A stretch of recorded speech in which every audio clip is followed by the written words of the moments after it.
ზაზა უქვაშვილმა გადაწყვიტა დახუროს მთავარი არხი. 11 დეკემბერი 21 საათი მთავარი არხის შენობა. ტელეკომპანიის თანამშრომლებმა დირექტორთან ერთად შიდა პროცესები სააშკარაოზე გამოიტანეს.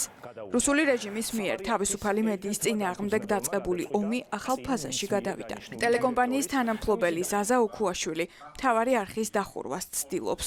ეს კი ყველაზე მეტად ახლა ბიძინა ივანიშვილის ინტერესებში შედის. ზაზა უქვაშვილის გადაწყვეტილებით და მისი დირექტორის ქმედებებით მთავარი არხი უკვე დარჩა ფინანსური წყაროების გარეშე და ნელ-ნელა წყდება ჩვენთან გაფორმებული კონტრაქტებიც, რაც საბოლოოდ არხის მუშაობას უბრალოდ შეუძლებელს გახდის. ეს კი ზუსტად ის არის, დამეთანხმებით, რაც დღეს სჭირდება ბიძინა ივანიშვილს. ჩვენ არ გვიბრძოლია ამდენი იმისთვის, რომ საბოლოოდ ეს არხი ზაზა უქვაშვილის სახით ბიძინა ივანიშვილს ჩავუგდოთ ხელში.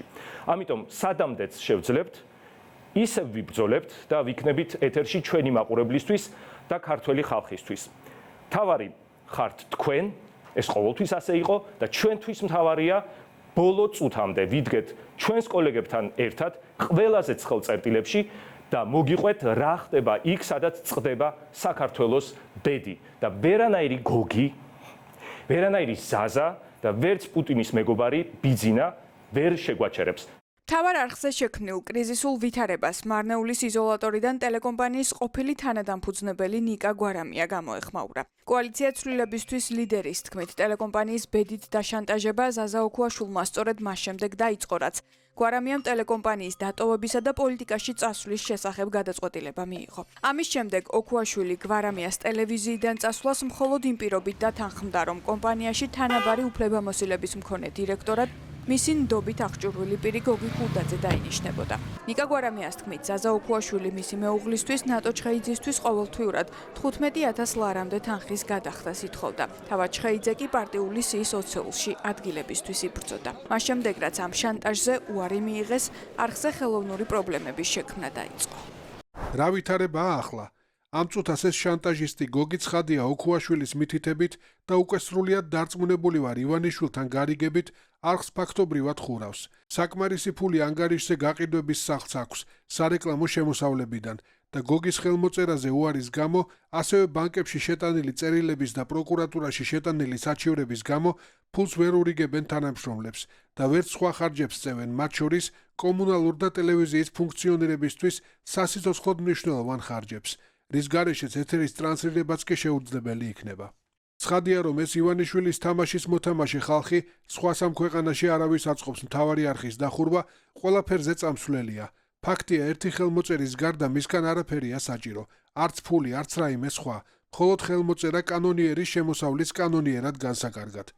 უკვე 2 თვეა ზაზა უქვაშვილის დავალებების შემსრულებელი გოგი ქურდაძე კომპანიის ფუნქციონირებისთვის სასიცოცხლოდ აუცილებელ ყველა ფინანსურ ოპერაციასა და კონტრაქტებს ბლოკავს.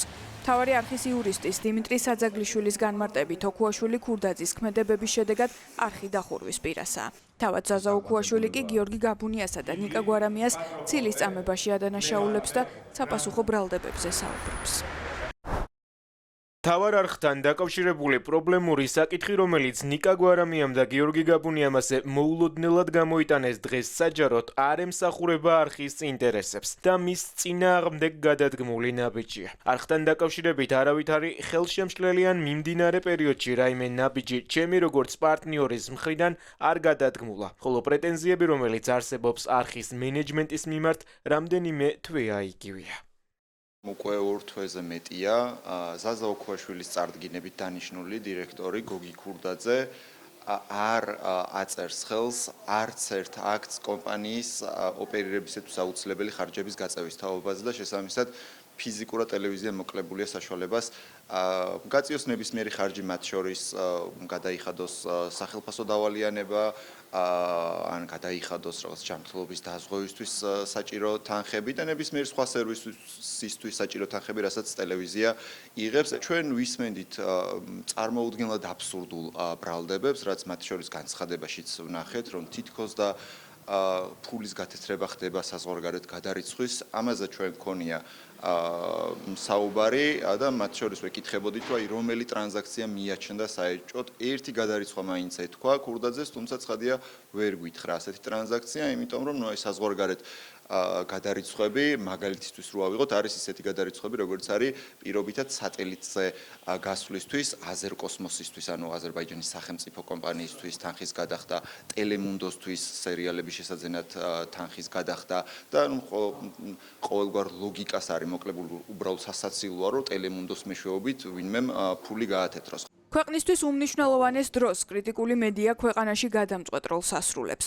რაც დამოუკიდებელი მედიისა და არასამთავრობო სექტორის შეფასებით ბიძინა ივანიშვილისთვის დიდი თავისტკივილია და ახლა რეჟიმი ყველა ფორმით ცდილობს თავისუფალი სიტყვის განეიტრალებას.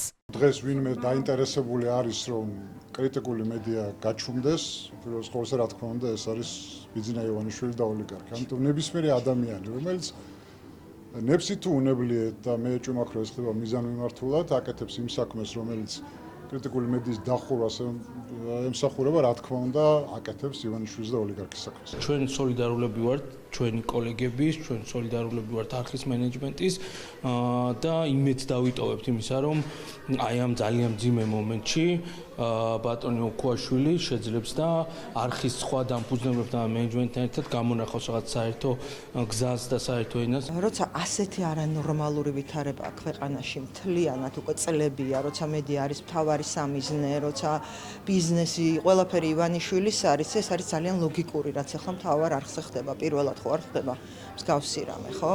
მაგრამ ესეც ერთიანი ბრძოლის და ერთიანი გამოსავლის ნაწილია. თუ გავემარჯვებთ ივანიშვილზე, მთავარი არხიც იქნება, სხვა არხებიც იქნებიან. ჩემი სოლიდარობა მთავარ არხს და მადლობა მათ იმისთვის, რასაც ისინი აკეთებენ საქართველოსთვის.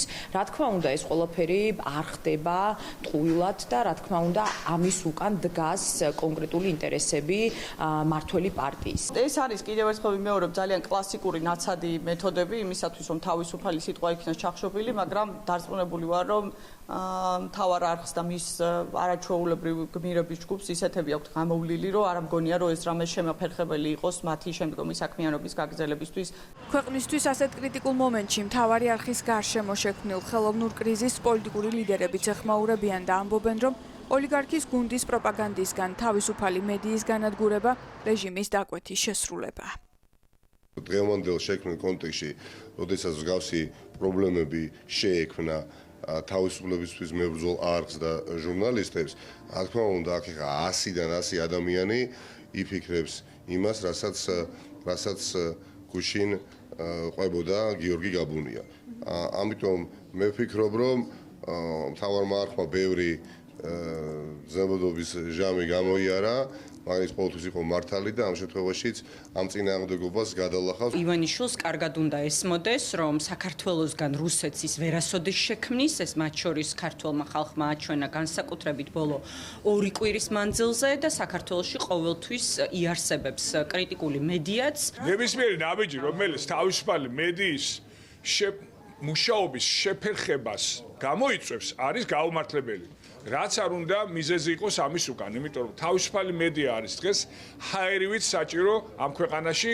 ვინმე შეიძლება მოწონდეს ან არ მოწონდეს, მათ შორის მე კონკრეტული არხის, ასე ვთქვათ, სარედაქციო პოლიტიკა, მაგრამ ის რომ ჩვენ გვჭირდება დამოუკიდებელი მედია, დამოუკიდებელი პროპაგანდისგან მედია, ეს ალსახაა და მე იმედი მაქვს, რომ მთავარი არხი შეინარჩუნებს თავის არსებობას. მთავარი არხი მუშაობას აგრძელებს, მანამ სანამ ამის საშუალება ფიზიკურად გვექნება.